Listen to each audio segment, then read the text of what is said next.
Carlo আনচেলত্তিকে Brazil জাতীয় football দলের coach হিসেবে নিয়োগ দিয়েছে ব্রাজিল ফুটবল কনফেডারেশন সিবিএফ। তবে এই সিদ্ধান্তে খুশি নন দেশটির প্রেসিডেন্ট লুলা দা সিলভা। চীনে এক সংবাদ সম্মেলনে লুলা বলেন, আমি আনচেলত্তির বিরুদ্ধে কিছু বলছি না, তিনি বিশ্বখ্যাত একজন কোচ।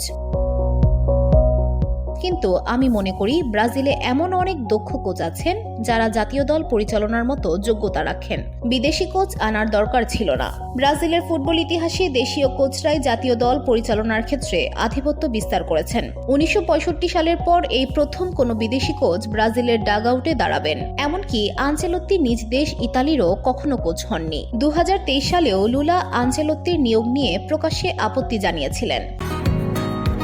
বসুন্ধরা, উত্তরা, বনশ্রী, কুড়িল ও বাড্ডা সহ রাজধানীর বিভিন্ন স্থানে অভিজাত ও অত্যাধুনিক মানের ফ্ল্যাট কেনার এক নির্ভরযোগ্য প্রতিষ্ঠান প্লেজেন্ট প্রপার্টিজ লিমিটেড।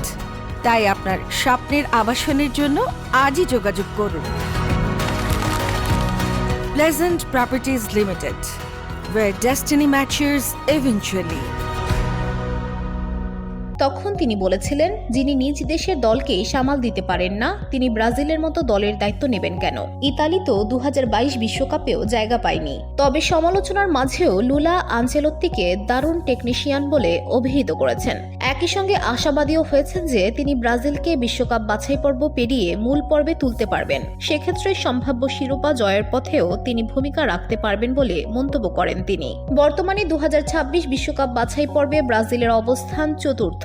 14 ম্যাচে তাদের সংগ্রহ 21 পয়েন্ট। এগিয়ে রয়েছে আর্জেন্টিনা, উরুগুয়ে ও ইকুয়েডর। দক্ষিণ আমেরিকা অঞ্চল থেকে শীর্ষ 6 দল সরাসরি বিশ্বকাপে জায়গা পাবে। VOD Bangla news desk.